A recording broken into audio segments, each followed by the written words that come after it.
Pour être un agent de changement, il faut être un agent en changement. C'est ça le leadership.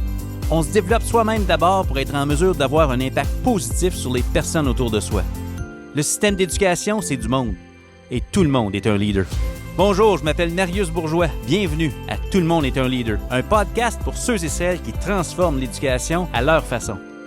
Aujourd'hui, j'ai le plaisir d'accueillir Marc Deveau, coordonnateur des services éducatifs au Conseil scolaire acadien provincial.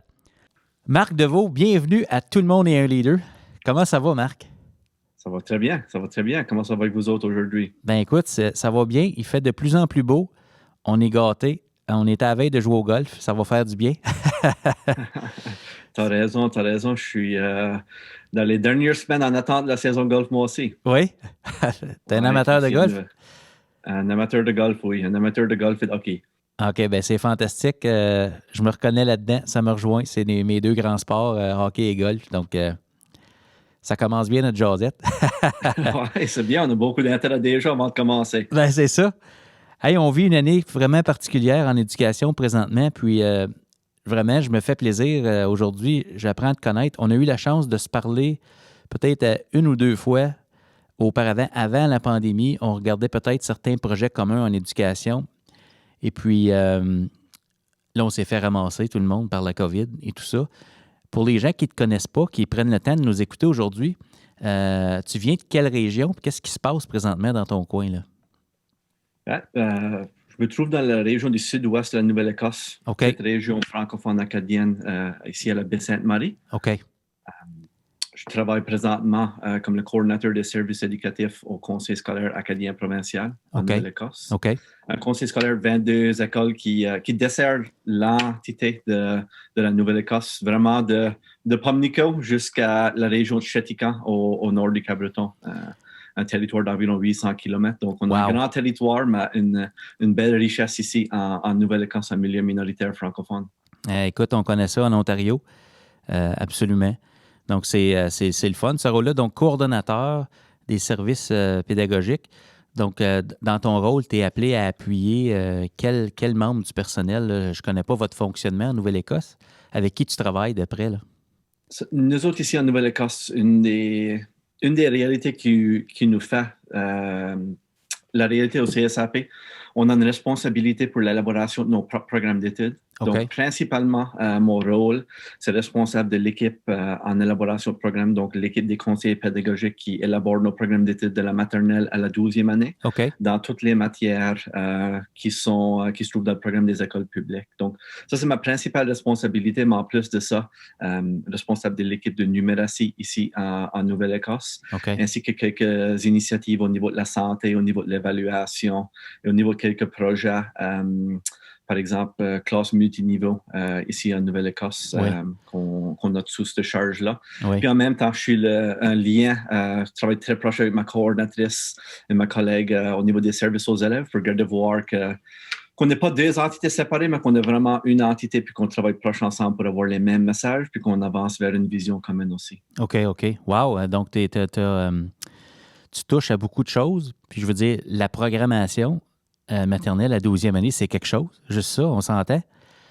Donc, c'est ça. Wow. On a une équipe formidable de conseillers et conseillères pédagogiques. On a 5 membres de nos équipes qui élaborent les programmes d'études de la maternelle à la 12e année. Donc, à mesure qu'on avance d'une année à l'autre, on a différents projets, soit élaborer des nouveaux cours ou réviser des cours qui sont déjà existants. À l'intérieur de ça. C'est un travail qui nous garde très occupés, mais qui est vraiment important dans notre réalité parce qu'on peut élaborer des programmes qui sont vraiment en fonction de la réalité de nos élèves en salle de classe, puis en même temps en fonction de la réalité de nos enseignants en salle de classe aussi.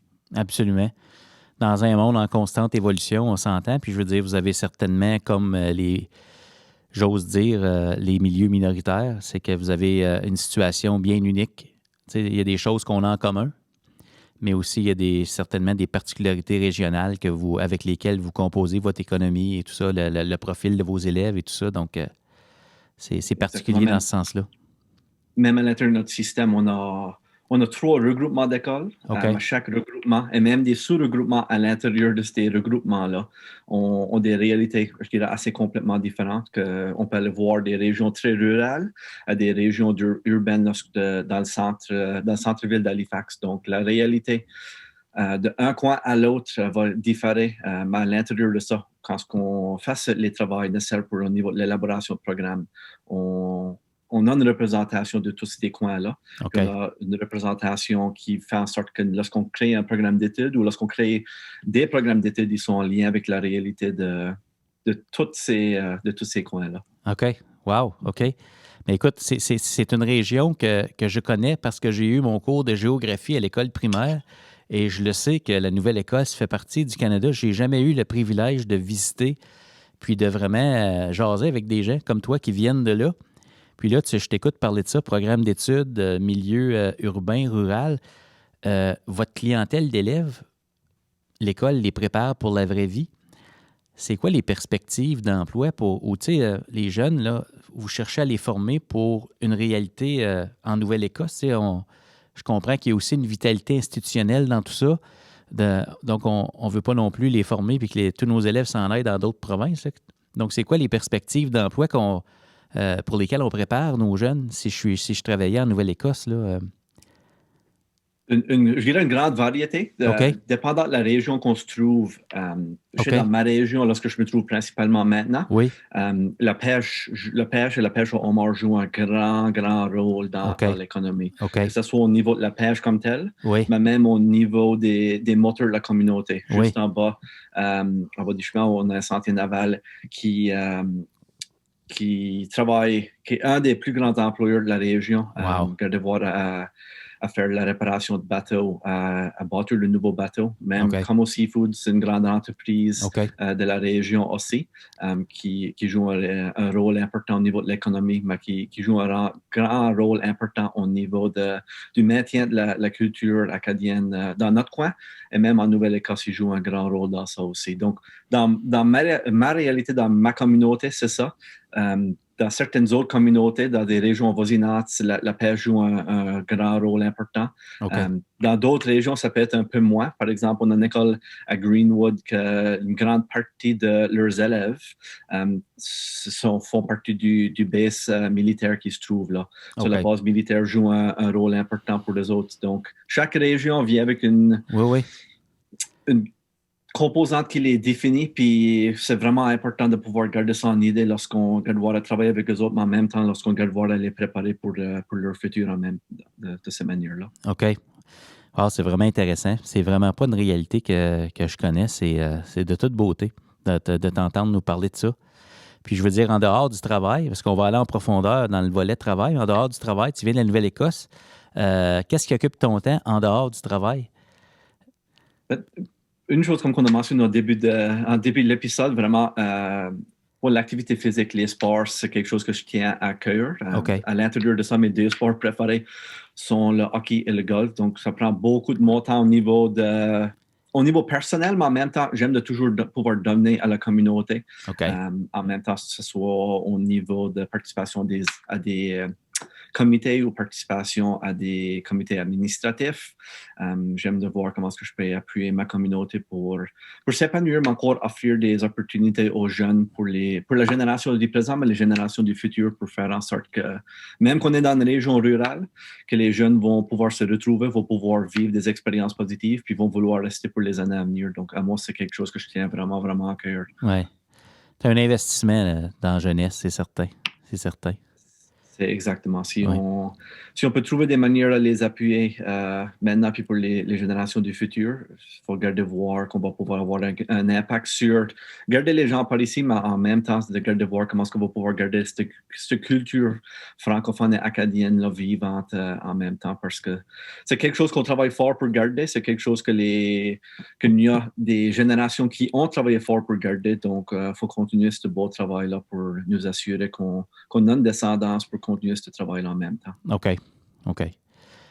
Puis toi, est-ce que tu viens de cette région-là, Marc? Tu viens de la Nouvelle-Écosse, OK. C'est ça, originaire de la Baie-Sainte-Marie, juste une autre petite un petit village appelé Metegan. OK. Oui, je suis originaire d'ici. J'ai eu la chance de déménager un petit peu dans ma jeunesse pour jouer au hockey et ça, mais je suis toujours de retour dans ma communauté de naissance. Ben écoute, le monde est petit. Je me souviens d'une conversation qu'on a eue la première fois qu'on s'est parlé. Tu me disais que tu avais déjà joué au hockey à Hawkesbury, là où je me trouve, là où j'ai grandi pour les Hawks de Hawkesbury, hockey junior A. C'est bien toi qui as fait?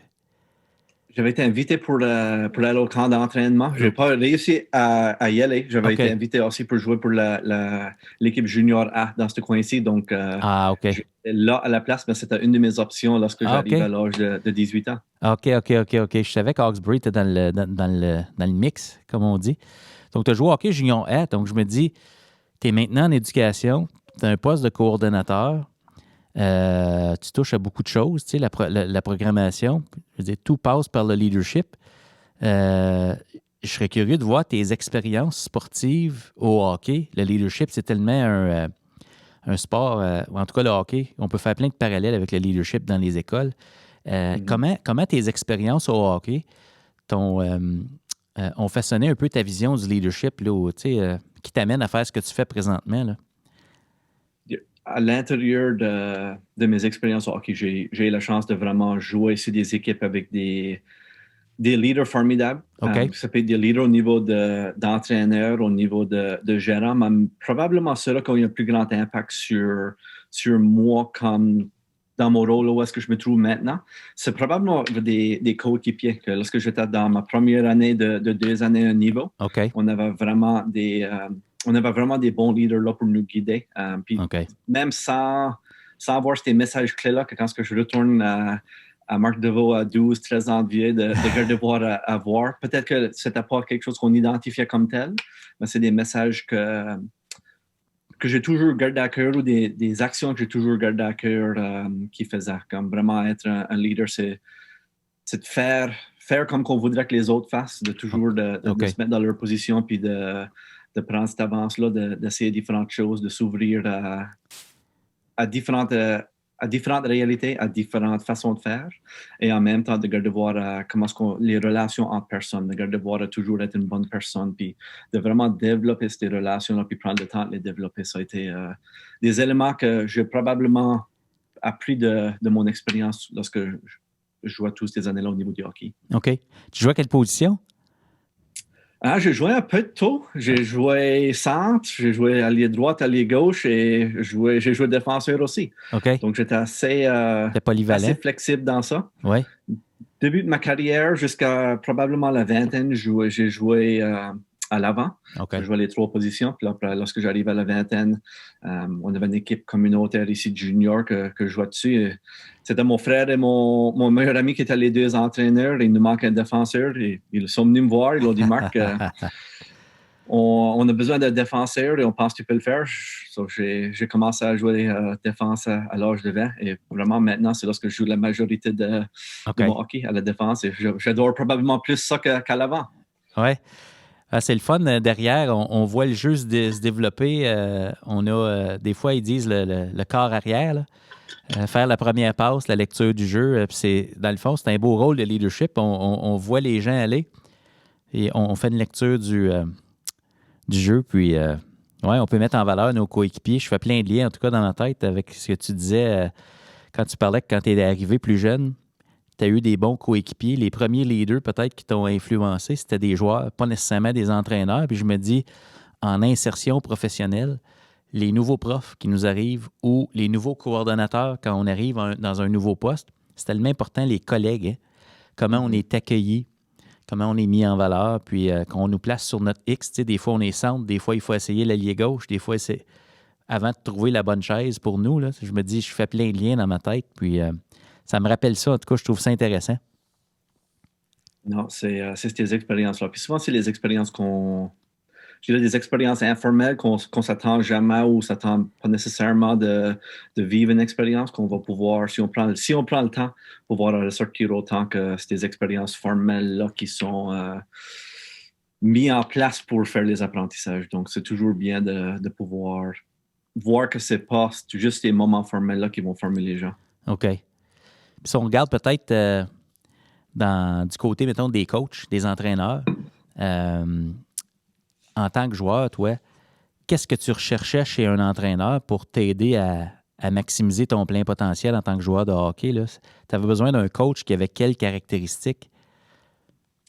C'est intéressant parce que j'ai eu la chance d'être un entraîneur pendant 5 ans. J'étais un entraîneur puis un adjoint en même temps. Donc, la dynamique entre entraîneurs, normalement, tu as comme un good guy puis un bad guy. Là. Ouais. Ça, c'est vraiment à l'intérieur de ça, comme dans le rôle de hockey. C'était intéressant de voir comment ce que cet équilibre-là pouvait être important, puis de voir à les bons moments à mettre un peu de pression, mais en même temps à trouver un bon moment pour de voir enlever un peu de pression, puis l'autre personne venir. Donc, je dirais que cet équilibre-là, c'est toujours important d'avoir, de voir à savoir le bon moment quand pousser, quand aller un peu plus loin, mais en même temps de pouvoir lire la scène, lire le non-verbal, lire le verbal en même temps, puis de voir, c'est peut-être un bon moment d'enlever un peu de pression, puis d'avoir, je veux dire, on essaie toujours d'avoir du fun, mais toujours, parfois, il faut devoir enlever cette pression-là pour pouvoir lire un peu à l'intérieur d'une situation aussi. Oui, c'est vrai. Hein? Vraiment, ce relationnel-là, de pouvoir lire le non-verbal, pouvoir avoir ces interactions-là, je dirais que c'est une des choses que j'ai toujours recherché chez n'importe quel leader, de voir les gens qui prennent du temps pour te connaître comme un individu, et ensuite comme un joueur de hockey ou comme un professionnel. J'ai toujours trouvé une place pour ces personnes-là. Puis moi, j'ai probablement toujours été plus performant pour ces personnes-là aussi. Oui, c'est vrai, ça influence. Comment on se sent face à quelqu'un, quand on sent que l'autre a confiance en nous. Juste comment l'autre peut nous regarder, tu sais. Des fois, c'est dans le regard, il n'y a même pas besoin de rien dire. Tu le sais que l'autre personne voit le talent en toi, donc voit du bon, tu sais. Donc, je me dis, je fais plein de liens. Je t'entendais parler de ton rôle de coordo. Tu parles d'évaluation aussi. Il y a beaucoup de choses qui passent par le regard en évaluation, tu sais, la confiance, le relationnel. Je fais des ponts, là, mais ouais.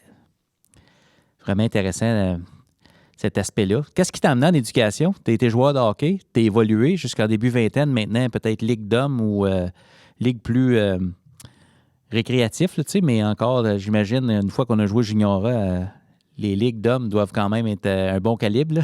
Le challenge est quand même là. Ah oui, c'est encore... Les gars prennent ça au sérieux. Hein?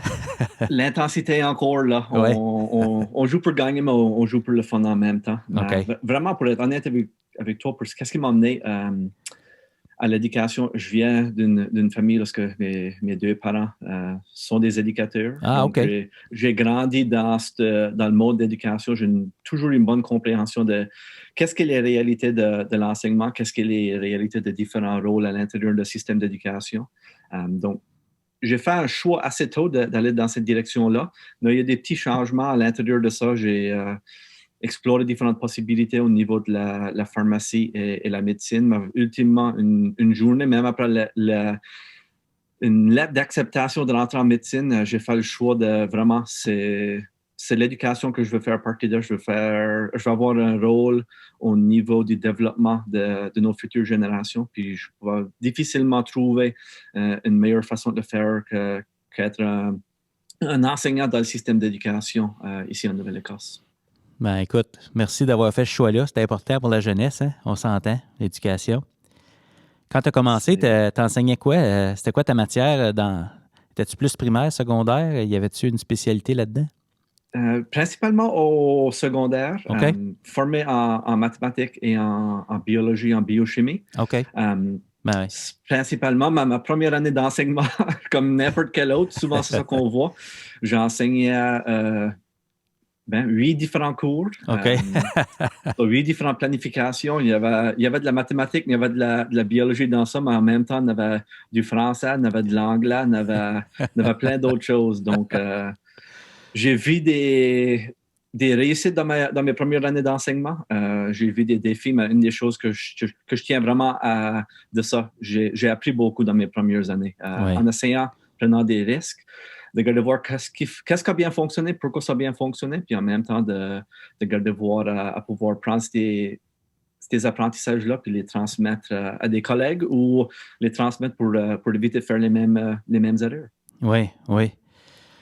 Puis, si on fait le lien entre ça, ton début en enseignement puis ton expérience au hockey, as-tu eu des coéquipiers en enseignement qui t'ont aidé à évoluer au début dans ta pratique en éducation? Oui, il y en a plein. Oui. Je pense à ça hier soir, là, comme la liste était longue. Oui. Il y avait toujours quelqu'un là pour répondre des questions, pour venir voir. Je vais essayer ceci ou j'aimerais voir comment est-ce qu'on pourra faire ça. Donc, je dirais que mes collègues ont joué un grand rôle dans me permettre de vivre du succès dans ma carrière jusqu'à date. Puis en même temps, je dirais mes collègues, mais même mes directeurs d'école, ils ont toujours eu confiance dans mes habilités puis dans mes connaissances. Donc, ils m'ont toujours appuyé dans la prise de risque. Donc, c'était un élément qui était vraiment important dans mon développement. C'est vrai que ça comporte toujours la prise de risque. Hein. Ça revient souvent, c'est quand je jase de leadership avec les gens. Pour avancer, il faut prendre des risques. Hey, pour aller en éducation, il faut prendre un risque. À un moment donné, 8 matières à la première année, là, on s'entend.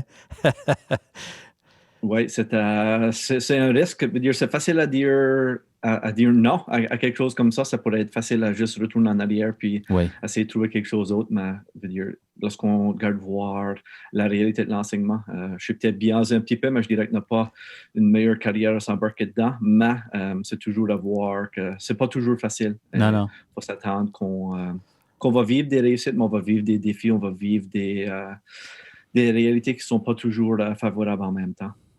Ouais. Il faut se trouver ce réseau-là, il faut trouver un réseau à l'interne, mais même un réseau à l'externe pour pouvoir s'appuyer à travers des temps qui sont plus difficiles. Oui, absolument. Puis on s'est vu dans Twitter, je pense, pour commencer. On a échangé quelques tweets. Puis moi, ça a fait toute la différence dans ma carrière.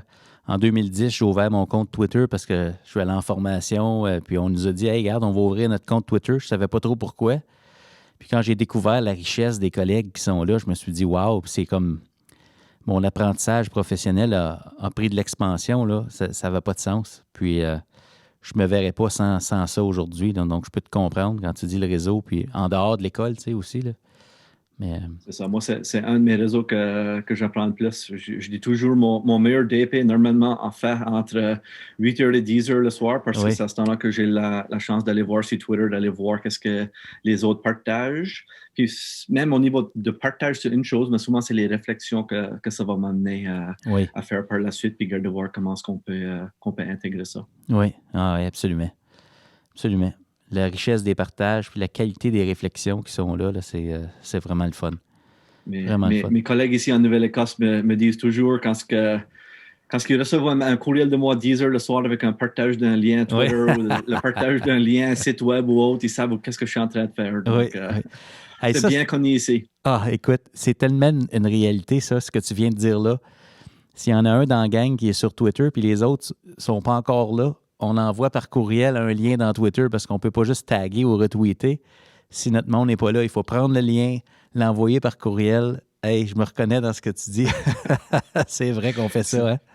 Ça fait partie de mon jour à jour, mais en même temps, ça devient partie du jour à jour des membres de notre équipe ici. Oui. C'est vraiment le fun, vraiment le fun. Donc, tu t'occupes aussi du programme de leadership, mais on va peut-être avoir la chance d'aller en profondeur là-dedans, mais avant, peut-être...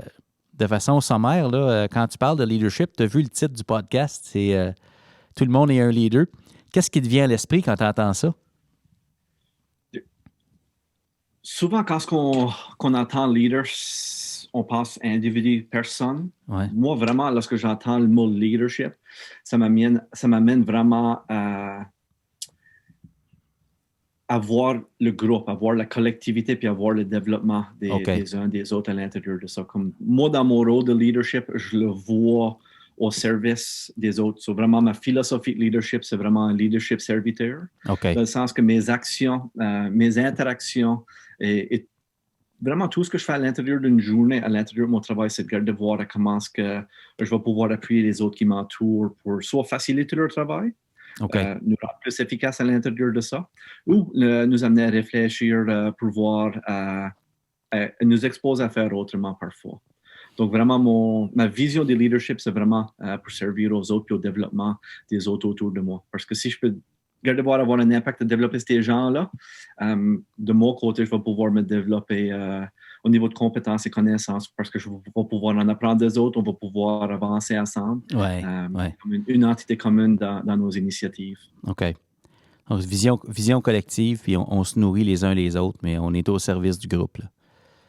Exactement. C'est vraiment, à moi, c'est pas une capacité personnelle, c'est vraiment une capacité collective. Mais un rôle personnel, j'ai un rôle à jouer dans ça, mais c'est de garder voir à pouvoir développer les autres qui sont autour de moi. OK. Mais j'imagine, si je fais partie de ton équipe, puis que tout le monde a la même approche, dans le fond, le focus, c'est toujours d'aider les autres. J'imagine ça peut... ça crée tout un momentum quand on a cette philosophie-là ensemble, commune, tu sais. Tu parlais d'objectifs communs tantôt, fait que je me dis, si on a une philosophie commune qui est au service des autres, on peut aller loin ensemble, là. C'est ça. Comme leader, c'est souvent ce rôle-là que je joue avec les autres leaders de notre système, à devoir créer une vision, mais en même temps, après qu'on a créé la vision, c'est vraiment de devoir travailler avec nos équipes pour nous amener à nous diriger vers cette vision-là. Puis, c'est nous qui va établir la vision, mais c'est toujours en même temps de voir comment est-ce qu'on va pouvoir inclure les autres dans la création de cette vision commune-là. Parce que si on ne peut pas embarquer tout le monde dans cette vision-là, ça va être une vision qui est superficielle. Puis essentiellement, je ne sais pas si on va arriver à pouvoir se rendre à atteindre notre vision. Puis ultimement, c'est ça notre but, c'est d'atteindre notre vision. Puis souvent, notre vision est toujours en lien avec la question comment est-ce qu'on va pouvoir appuyer tous nos élèves de notre système scolaire à vivre des réussites tant au niveau académique qu'au niveau de bien-être. OK. Bien-être, hein? Oui. Tellement important. Puis la dernière année nous le rappelle. Ça me fait penser, dans le fond, à un joueur de hockey. Tu sais, je veux dire, un coach ne peut pas gagner des parties sans ses joueurs. Puis surtout, si les joueurs n'achètent pas le système, on n'ira pas trop loin, là. Donc, c'est ça. Ouais. On voit à Calgary un entraîneur qui vient d'être embauché. C'est un entraîneur qui a un grand impact assez rapidement. C'est toujours de voir comment est-ce qu'on peut avoir un impact sur une longue période de temps. Donc, ces relations-là, pouvoir inclure une voix à tout le monde sont essentielles dans ce processus-là. Oui, absolument. Tu parlais de vision commune. J'ai le goût de te poser la question, même si c'est une question qui peut... tu sais, on se la fait poser souvent, là, mais dans la dernière année, comment est-ce qu'on vit présentement? Comment est-ce que vous l'avez vécu, vous, la pandémie? Puis comment c'est venu influencer votre vision en éducation? Parce que je veux dire, il a fallu s'ajuster, il a fallu peut-être mettre des choses sur pause pour l'instant pour gérer l'immédiat, là. Comment vous avez vécu ça, vous, la pandémie jusqu'à date? Nous autres, ici en Nouvelle-Écosse, ça n'a pas toujours été facile, mais une des réalités que je dirais qui est différente lorsque je regarde autour du Canada, mais même autour du monde, on a été très chanceux de voir que pendant cette année scolaire, on a pu rester la majorité du temps dans nos écoles et dans nos salles de classe. Donc, ça a été un avantage pour nous ici en Nouvelle-Écosse. On n'a jamais un beau temps pour une situation de pandémie et une situation de COVID. On est dans les premières années d'un plan stratégique, donc c'était un moment opportun de voir. On a commencé à établir cette vision commune-là. On a regardé voir à faire des grands changements au niveau de notre système en même temps. Donc, les premiers pas ont peut-être été plus tranquilles qu'on aurait voulu ou qu'on aurait aimé, mais à l'intérieur de ça, la situation de pandémie nous a vraiment permis de prendre un pas de recul puis de garder voir à nous poser des questions qui sont essentielles pour planifier notre travail de cette année, mais en même temps de pouvoir planifier le travail des années du futur aussi vers l'atteinte de notre plan stratégique au CSAP d'ici à 2023. OK. Donc, jusqu'à 2023, OK. Excellent. Excellent.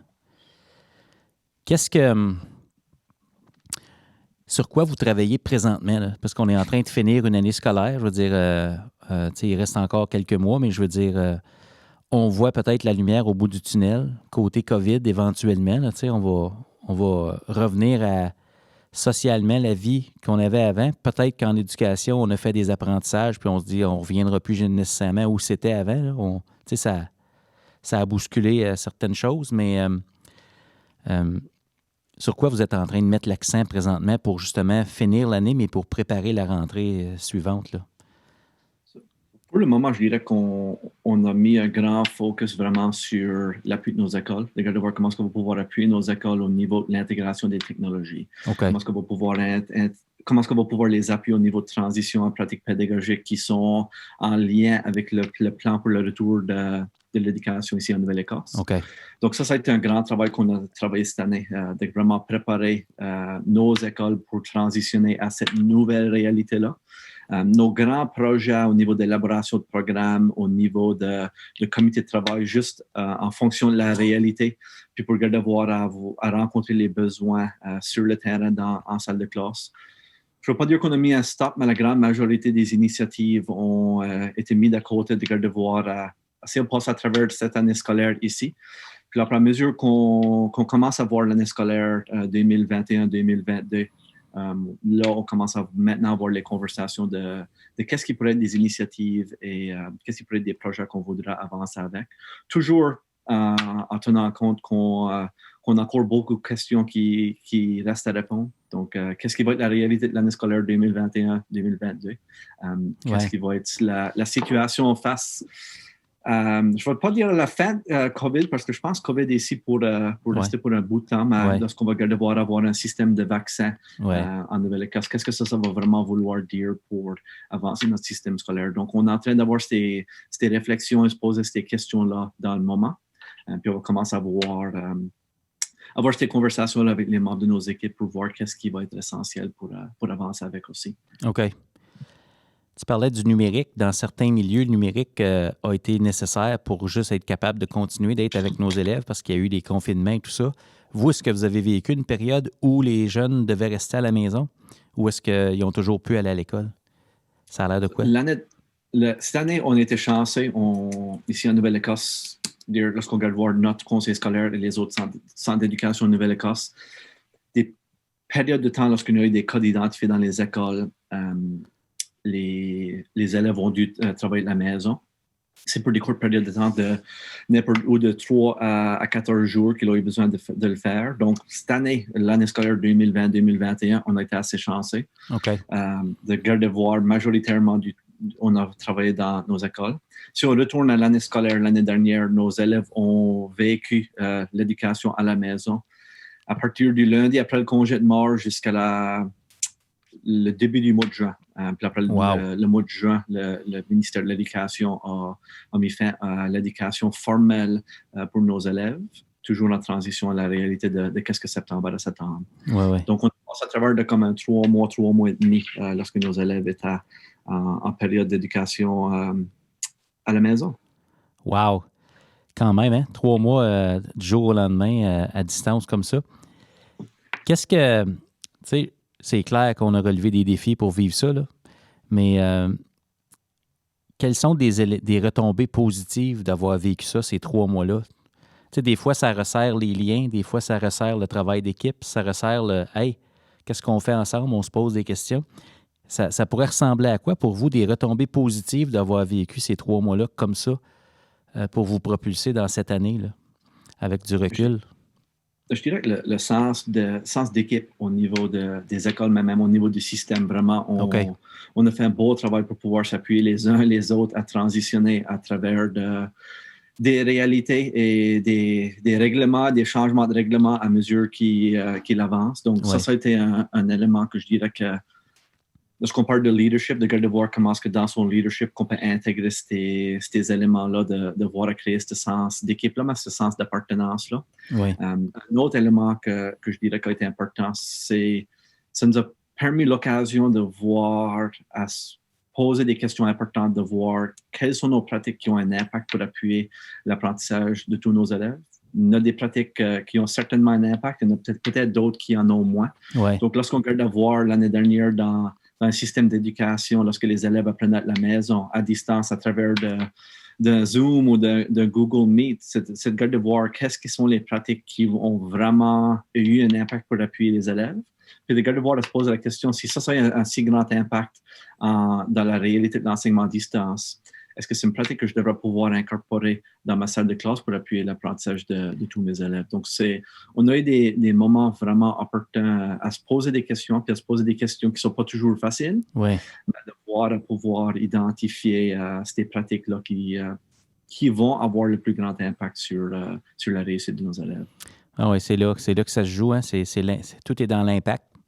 ce qu'on fait, on le fait pour que ça aide. Donc, c'est bon de se poser ces questions-là. Pas toujours le fun de se poser ces questions-là, mais c'est nécessaire pour avancer.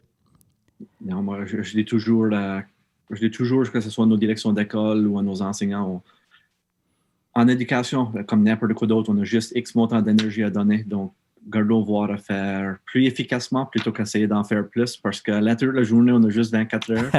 Oui. Puis à l'intérieur de ça, on a l'équilibre famille, on a l'équilibre personnel. Donc, c'est pas nécessairement ajouter du temps à la journée ou ajouter du travail qui va nous rendre à avoir un plus grand impact. Parfois, il faut juste prendre un regard dans le miroir puis garder voir qu'est-ce qu'on fait. Puis si ces pratiques-là ont un plus grand impact, de continuer à les faire. Et sinon, de garder voir quelles sont les pratiques qui vont nous mener à vivre ces réussites-là.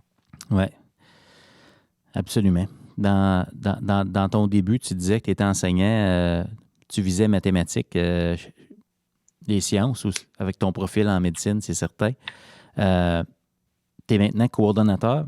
Est-ce qu'il y a d'autres expériences professionnelles entre les deux que tu voudrais peut-être nous partager qui t'aident à avoir cette vision-là globale de l'éducation puis qui t'amènent à être responsable d'un programme en leadership qui serait peut-être un prochain sujet à aborder, mais c'est quoi en grand là, les gros morceaux de tes expériences professionnelles qui t'ont amené où tu es présentement? Une des choses que je dirais à l'intérieur de ma carrière, j'ai eu la chance de vivre plusieurs expériences à l'intérieur du système d'éducation. J'ai été enseignant, mais en même temps, j'ai eu la chance de passer à travers de la direction adjointe, consultant et maintenant coordonnateur au niveau de notre système d'éducation. Donc, toutes ces expériences-là m'ont toujours permis de voir l'importance du rôle du leadership, puis l'importance du rôle du leadership pédagogique à l'intérieur de la réussite d'une école, mais en même temps la réussite d'un système scolaire. Donc, selon mes expériences pour voir, puis c'est quelque chose que je valorise beaucoup. Puis maintenant, je suis co-responsable avec 2 collègues dans notre programme de perfectionnement de leadership ici au CSAP. Ça a été des expériences que j'ai eu la chance de vivre de manière positive dans mon parcours. J'ai eu la chance de passer à travers du programme ici en Nouvelle-Écosse qu'on a au CSAP, mais en même temps, j'ai la chance de suivre un programme d'Aspiring Leaders au niveau provincial qui m'ont vraiment amené à voir que si on peut développer cette base de leadership-là, puis qu'on a un leadership pédagogique qui est fort pour mener ces changements-là, qu'on va avoir un plus grand impact à pouvoir avancer vers notre vision commune à l'intérieur du système scolaire et même à l'intérieur de toutes nos écoles en même temps. OK. Dans ces programmes-là que tu as suivis ou auxquels tu contribues aussi, c'est quoi des gros morceaux? Je suis curieux. Tu sais, des fois, il y a un cadre conceptuel ou un framework là, en arrière de tout ça. C'est quoi des grandes idées là, sur lesquelles vous mettez l'accent quand tu parles de leadership pédagogique?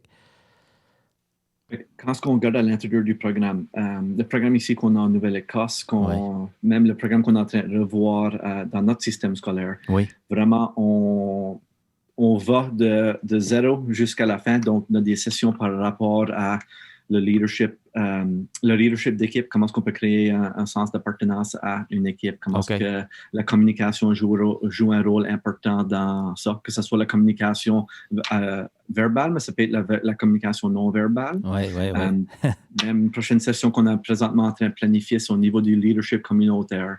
Puis en milieu minoritaire francophone, le leadership communautaire, c'est un aspect important pour pouvoir que l'école, c'est pas juste une entité lorsqu'il y a 4 murs, mais que les 4 murs s'étendent à nos communautés pour que la communauté puisse jouer un rôle primordial dans le succès de nos élèves. Que ce soit au niveau de la diversité, le leadership de la diversité, le leadership de voir le leadership inclusif, c'est un autre élément important. Leadership pédagogique, que ce soit qu'est-ce qui est un système d'éducation à haut rendement, mais en même temps de garder voir quelles sont les actions qu'un leader peut jouer, que ce soit au niveau de créer la vision commune, mais en même temps, j'ai eu la chance de suivre une formation ici en Nouvelle-Écosse. Je suis diplômé du consortium. Le nom a changé, je veux juste essayer de le retrouver dans mes notes. Le nom vient juste de changer.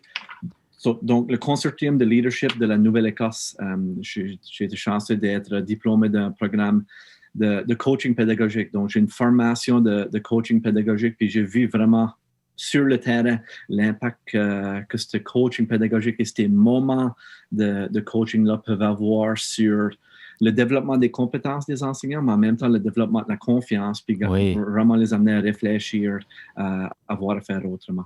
Ah, c'est tellement important le coaching, puis c'est incroyable. Dans quel contexte avez-vous la chance d'aller jusqu'en classe avec les enseignants pour le coaching?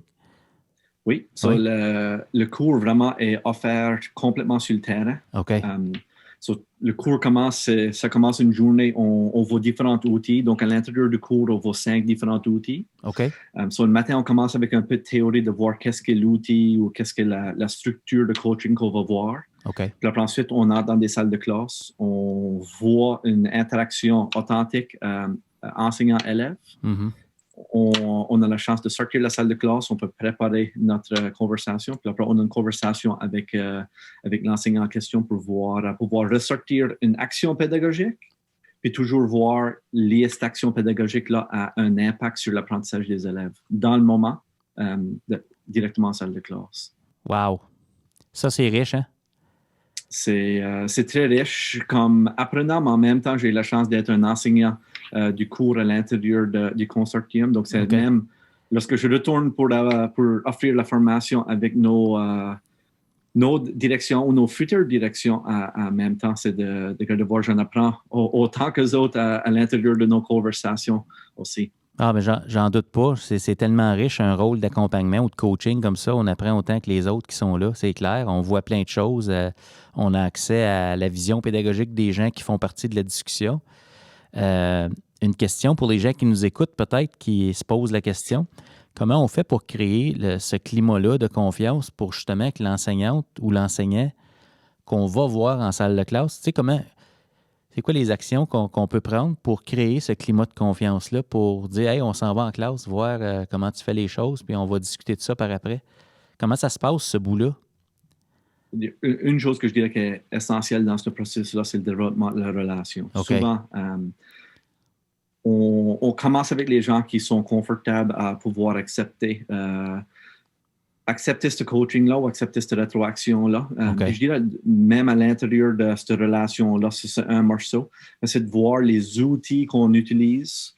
Ne sont pas tous basés sur les forces, mais vraiment plusieurs de ces outils-là sont faits en sorte que c'est pour identifier les forces des enseignants. OK. Donc, souvent, lorsqu'ils nous arrivent, leur premier instinct, c'est de voir, ils rentrent, puis ils sont sur le hot seat, puis c'est okay, qu'est-ce que j'ai fait mal? Vous allez me dire qu'est-ce que j'ai fait mal? Ouais.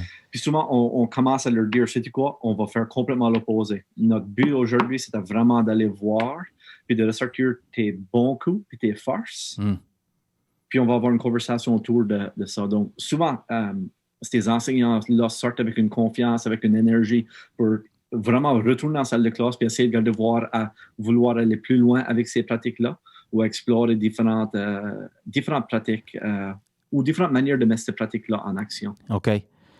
As-tu un exemple d'outils que vous utilisez ou sur quoi, qu'est-ce que vous regardez justement quand vous donnez du feedback? Y a des éléments spécifiques que vous recherchez ou que vous voulez vraiment observer? Les différents outils, comme par exemple la rétroaction en 30 secondes, la rétroaction en 5 minutes, les autres noms m'échappent, là. Je les trouvés, ils sont pas loin. On a différents outils qu'on utilise à l'intérieur de ça. Oui. Vraiment, ce qu'on essaie de ressortir, c'est vraiment en lien avec le travail de Mike Rutherford au niveau de Artisan Teacher. Mike Rutherford a identifié 23 pratiques d'enseignement efficaces qui catégorisent à l'intérieur de 3 catégories aussi, des non négociables à des pratiques qui vont vraiment venir appuyer le travail des enseignants. Donc, ce n'est pas nécessaire que l'enseignant va avoir toutes les 23. Les non négociables, Mike dirait qu'on aurait besoin de les avoir tous. Mais à l'intérieur de ça, c'est de voir à vraiment pouvoir, comme leader pédagogique, entrer dans une salle de classe, puis facilement pouvoir identifier une pratique. Puis le travail n'arrête pas là. Il faut garder voir à pouvoir ressortir des exemples concrets de qu'est-ce qu'a été l'impact sur l'apprentissage d'un jeune ou d'un groupe de jeunes à l'intérieur de la salle de classe. OK. Ah, c'est fantastique. Donc, vous avez un modèle. Donc, ça veut dire que vous avez un langage commun autour des pratiques efficaces en enseignement. Donc, ça facilite la conversation. on parle des mêmes choses, une compréhension commune. Donc là, j'ai saisi rétroaction 30 secondes, rétroaction 5 minutes. Moi, je ne connais pas ça. Ça a l'air de quoi, ça? C'est quoi la différence entre les deux? Rétroaction de 30 secondes à 5 minutes, la grande différence. 30 secondes, c'est vraiment comme une genre visite éclair. Je peux entrer facilement dans une salle de classe. Okay. Je peux voir une pratique pédagogique en action. Okay. Je vais ressortir l'impact. Oui. Puis je peux avoir une conversation assez facile pour voir avec l'enseignant de dire, comme je suis entré dans ta salle de classe, j'ai vu dans ton enseignement que tu as utilisé un référentiel au tableau. Oui. Ce référentiel-là a eu un impact sur petit Johnny ou Isabelle dans le coin parce qu'ils ont pu vraiment commencer à tisser les liens entre ces deux composantes-là de ta leçon. Okay. Bravo. Continue le bon travail. Ouais. Assez simple à ce niveau-là. Ouais. La rétroaction en 5 minutes, une grande différence à l'intérieur de ça, c'est vraiment qu'on pose une question. On amène une réflexion dans la conversation. Oui. Puis là, on a, je dirais, plus d'un entretien à l'intérieur de ça. Mais la rétroaction en 30 secondes, c'est pas censé d'aller bidirectionnel. C'est vraiment, je me suis aperçu de quelque chose. C'était un bon coup. Bravo. OK, je comprends. Donc, j'ai saisi le nom. C'est Mike Rutherford. Oui. Puis c'est 23 pratiques efficaces en enseignement, c'est ça? C'est ça. Artisan Teacher, c'est une ressource Artisan Teacher, c'est une ressource qui fait un résumé des 23 thèmes et puis qui entre en profondeur dans les 23 thèmes et quoi ça pourrait ressembler en salle de classe. Ben écoute, on va mettre le lien. Je vais essayer de trouver le lien. On va mettre le lien dans la description de notre épisode pour les gens qui s'intéressent, puis je vais commander ça. C'est clair, une de mes prochaines découvertes. Oui, ça semble très intéressant. Si vous avez quelquefois la chance de le voir en action, le voir en conférence, il est très dynamique aussi. Donc, moi, je l'ai vu, je pense, déjà 4 fois. Et chaque fois, j'en apprends encore. OK. Super. Mike Rutherford. On va aller voir ça. Oui. Puis, je sais qu'on en parle, puis je vois que c'est important, mais c'est un dossier important dans votre conseil scolaire. C'est le développement d'un nouveau modèle pour le perfectionnement du leadership, parce que vous y croyez. Toi, selon ce que je comprends, tu es en constante formation, en évolution là-dedans. Tu as la chance d'être un coach aussi, puis d'enseigner ce modèle-là à d'autres. Sur quoi vous travaillez? Ça a l'air de quoi, ce nouveau modèle-là, avec ce que tu peux nous partager, là? Jusqu'à date, on est encore en période de réflexion dans les premières phases avec une nouvelle cohorte. Donc, on est encore en train de les définir. Puis on est encore en train de les définir à l'intérieur de la réalité de COVID. Oui. Une des choses que je dirais qui va être essentielle dans notre nouvelle vision avec ce programme-là, puis avec la préparation pour la relève, c'est on aimerait vraiment pouvoir ajouter une composante authentique à l'intérieur de notre formation. Donc, il va y avoir des sessions de formation lorsqu'il y a de la théorie, lorsqu'il y a des occasions de discussion, lorsqu'il y a le partage entre les membres du comité. Mais en même temps, on va devoir pouvoir les jumeler avec un leader de notre système d'éducation pour qu'ils puissent vivre les sessions en action, pour qu'ils puissent retourner dans une école, dans un rôle de leadership pour travailler avec des leaders, pour voir qu'est-ce que c'est de jour à jour et quoi ça ressemble du jour à jour dans les 4 murs d'une école. OK. Ça va faciliter le passage de la théorie à l'action. On va être en plein dedans, dans le feu de l'action, donc... C'est ça, ça facilite le passage, puis en même temps, une des choses que ça va faire, ça va vraiment, lorsqu'on regarde voir à créer ce sentiment d'appartenance-là, mais ce sentiment d'appui-là. Oui. Essentiellement, ce qu'on est en train de faire, on est en train de jumeler un jeune leader de notre système scolaire avec une vedette de notre système scolaire qui vont vraiment pouvoir jouir de ça pour les années à venir. Donc, la relation, on commence à la tisser tôt. Mais ces relations-là vont nous servir pour les années à venir, puis vont vraiment servir autant aux formateurs que les apprenants dans ça. Moi, j'ai eu la chance de suivre une telle formation comme ça, et la vedette de notre système que j'ai été jumelé avec, c'est encore une collègue. Maintenant, c'est une direction d'école dans une de nos écoles. Mais c'est une direction d'école que je tiens à cœur, que je tiens vraiment proche dans mon réseau parce que je suis toujours en constante évolution. Souvent, c'en est une que j'appelle encore pour avoir de ses conseils pour voir comment est-ce qu'on peut faire autrement, comment est-ce qu'on devrait faire autrement à l'intérieur de notre système. OK. C'est important d'avoir ces modèles-là, hein? D'avoir des gens parce que toute notre carrière, comme tu dis, on est en constante évolution. Oui. C'est la relève, c'est une partie intégrale de la réussite. Donc, nous, ici au CSAP, je dirais même moi aussi, c'est de regarder voir comment est-ce qu'on va pouvoir préparer la relève pour lorsqu'on a besoin de le faire, qu'on est préparé pour nous mettre dans des situations où on va vivre la réussite. Exactement. Investir dans la relève. Investir dans la jeunesse, c'est ça qui t'a amené en éducation. Tu voulais investir dans l'avenir de la Nouvelle-Écosse. Donc, c'est fantastique d'entendre tout ça. Hey, c'est le fun, j'apprends à te connaître, Marc. C'est intéressant, vraiment. Belle vision du leadership. On serait peut-être rendu à la portion rafale de notre entretien où je te lance un mot, une expression, puis tu me dis première chose qui te vient à l'esprit. Là, il n'y a pas de, pas de mauvaise réponse. Première chose, j'ai le goût de retourner à Nouvelle-Écosse. Si je veux faire un tour à Nouvelle-Écosse, moi, je suis un foodie un petit peu. Qu'est-ce qu'il faut absolument que je mange? Je dirais probablement le homard. Le homard, ce sera le... C'est pas vrai, hein? OK. Le homard, ça sera probablement le mets que tu devrais essayer en Nouvelle-Écosse. Il y a différentes façons de le faire, différentes façons de le voir. OK. Je dirais qu'ici en Nouvelle-Écosse, puis même dans les régions rurales, lorsque la pêche joue un rôle important, le homard et le poisson, tu peux le trouver aussi frais que sortir hors sur le bateau. Donc, je dirais profite-en si quelquefois tu es dans notre coin. Écoute, je mets ça sur ma bucket list. Quand tu entends le mot « collègue » au pluriel, qu'est-ce qui te vient à l'esprit? Premier thème qui me vient probablement à l'idée, c'est l'efficacité collective. OK. C'est de garder voir comment est-ce qu'on peut s'entretenir les uns et les autres pour avancer puis avoir un plus grand impact. Donc, moi, mes collègues m'amènent toujours à voir et à faire autrement. Donc, je dirais que c'est probablement ça le terme qui me vient à l'idée. OK. Évaluation. Qu'est-ce qui te vient à l'esprit? C'est un des dossiers chauds, là. Au service de l'apprentissage. OK. c'est de voir souvent, quand on pense à évaluation, c'est l'évaluation du rendement, c'est l'évaluation à la fin du processus, mais c'est de voir comment est-ce que l'évaluation peut jouer un rôle pour appuyer l'apprentissage de nos élèves. So, je dirais voir l'évaluation au service, c'est là où est-ce qu'on va avoir notre plus grand impact. OK. Bien d'accord. Tu parlais en leadership, c'est important que les gens aient une voix. Puis dans un milieu minoritaire, c'est important la voix. Si je te dis la voix de l'élève, à quoi ça te fait penser? L'authenticité.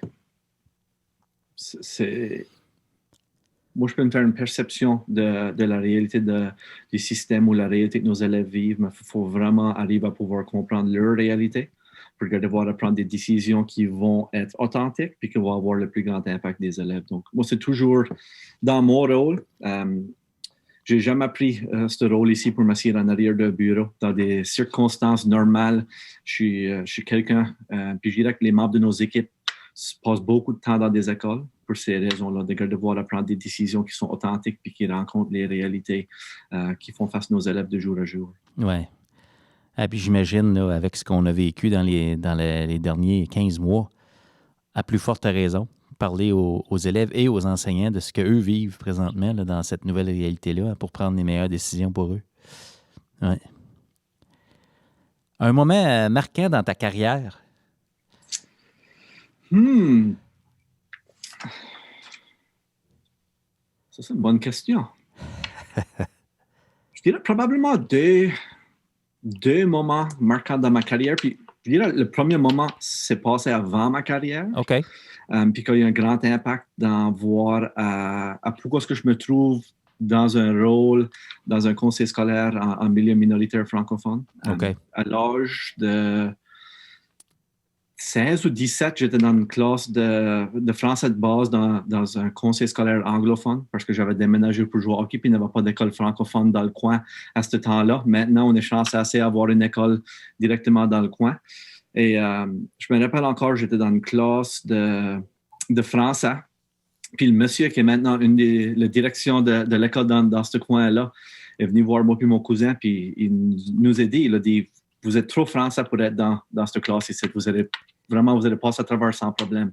Puis à ce moment-là, probablement au niveau de Marc Deveau comme adolescent, je vivais beaucoup d'insécurité linguistique. Je trouvais difficilement comment est-ce que je pouvais avoir à m'identifier comme un francophone parce que mon insécurité linguistique faisait en sorte que je n'avais pas énormément de confiance avec la langue. OK.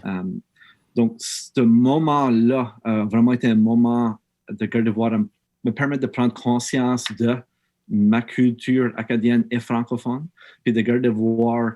C'est le premier moment dans ma vie que je peux dire que je me sentais confiant comme communicateur en français. Puis ça a été loin à vraiment me voir de l'importance de voir à développer cette confiance-là chez moi-même. Ouais. De voir, ça m'a permis de faire un choix d'aller à l'université en français, de voir faire mon postsecondaire en français.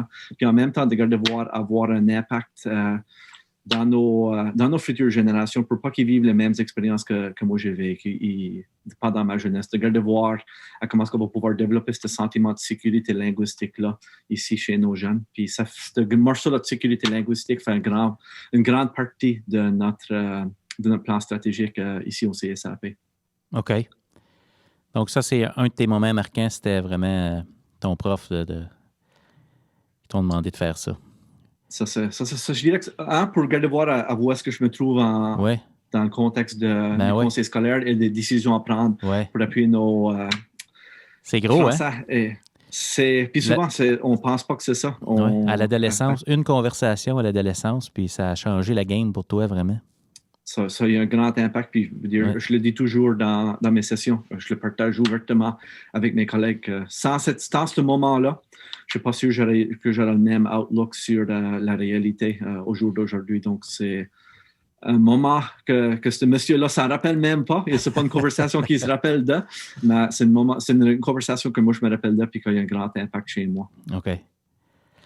Et un deuxième moment, 3 ans et demi à l'intérieur de ma carrière d'enseignement, il y a eu une opportunité qui s'est présentée de voir à prendre la relève de la direction adjointe dans l'école où est-ce que je me trouvais, une école secondaire de la 7e à la 12e année. Okay.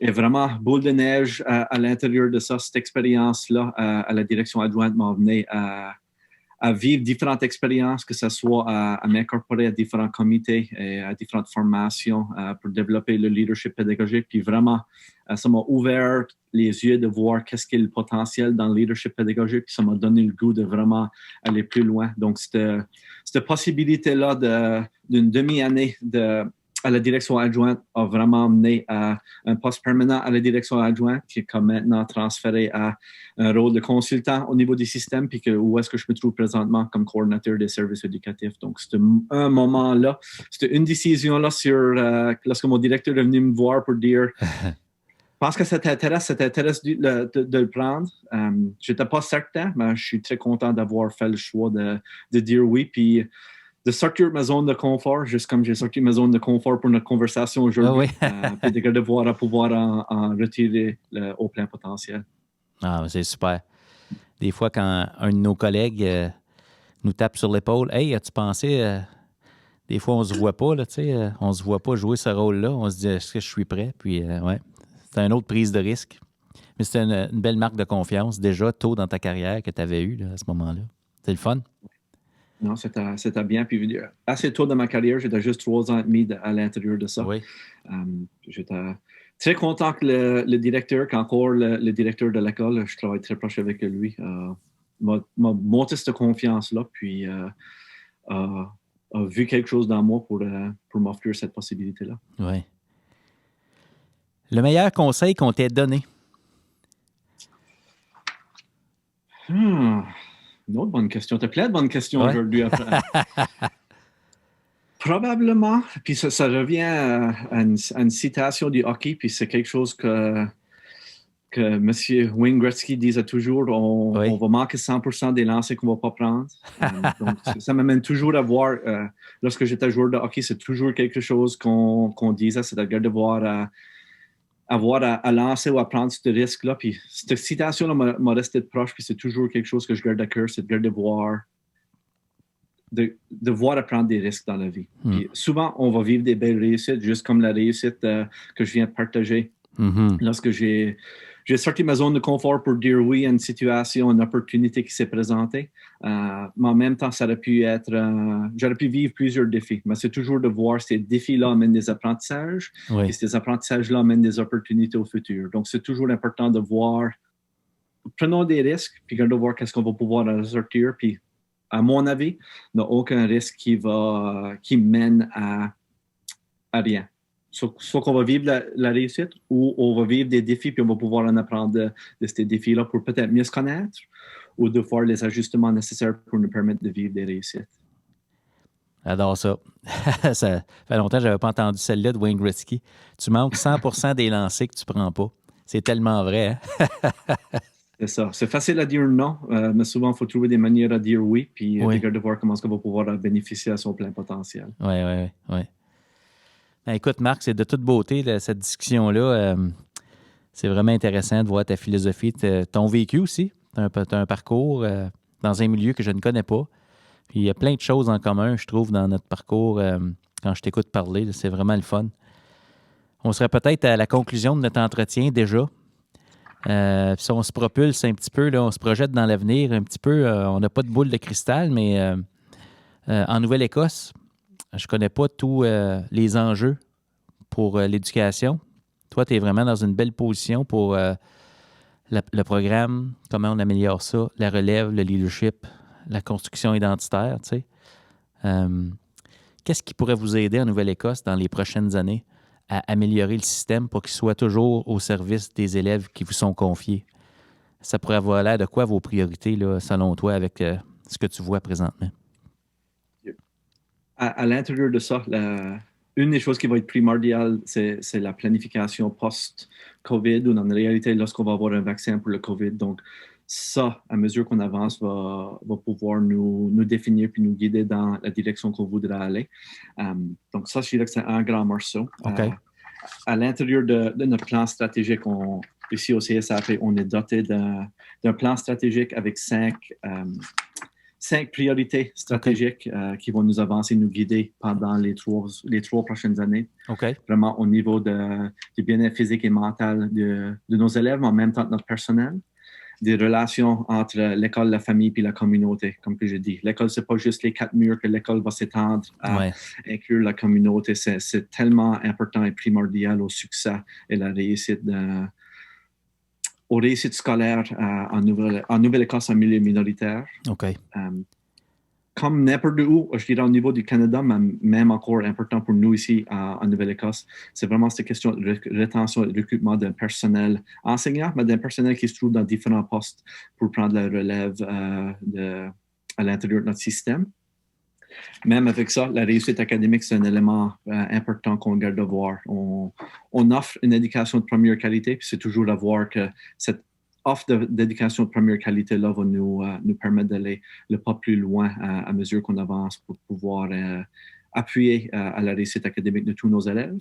Puis dernièrement, j'en ai déjà parlé, mais je vais l'ajouter aussi, c'est ce composante-là de sécurité linguistique. Comment est-ce qu'on va pouvoir développer puis avoir... comment est-ce qu'on va pouvoir développer le sens de confiance et d'appartenance chez nos jeunes et chez notre personnel, de voir qu'ils puissent se retrouver dans la francophonie qui les entoure, puis de voir qu'ils vont pouvoir vivre des réussites et des expériences positives avec la langue en même temps. Des gros enjeux, hein, quand même. Ouais. Ce sont des gros enjeux. Ouais. Je dirais même à la fin de 2023, il y en a plusieurs de ça qui vont demeurer. Donc, on a un grand travail à faire, mais ça, c'est ces premières étapes-là qui vont être essentielles pour nous permettre à vivre cette réussite-là. Ben, écoute, je vous souhaite bon succès dans ces prochaines étapes-là. C'est important. Oui, vraiment. Si tu avais un message à laisser aux gens qui prennent le temps de nous écouter aujourd'hui, ça serait quoi? Le message de Marc Deveau en leadership pédagogique. Je dirais la prise de risque. Okay. Toute situation, toute situation va mener à une réponse. Okay. Donc, n'ayez pas peur de devoir prendre des risques. Puis souvent, on a tendance à vouloir dire non ou à vouloir passer des choses. Laissez-vous explorer, laissez-vous essayer différentes manières de faire les choses et gardez voir toujours comment est-ce qu'on va pouvoir maximiser puis en ressortir le plus que possible de la situation. Prendre des risques, c'est la seule façon d'avancer puis de découvrir tout ce dont on est capable de faire en éducation. Des fois, il ne faut pas avoir peur de s'essayer. Ouais. Ensemble, en équipe. C'est ça. Si on s'entoure avec les gens puis qu'on peut se pencher les uns et sur les autres, c'est vraiment important de garder voir à pouvoir avancer ensemble. Tranquillement, mais en même temps, de garder voir à pouvoir cheminer vers où est-ce qu'on veut se rendre. Bien, écoute, c'est fantastique, Marc. Ma dernière question pour toi. Qu'est-ce qu'on te souhaite dans les prochains mois, là, à part quelques birdies? Là?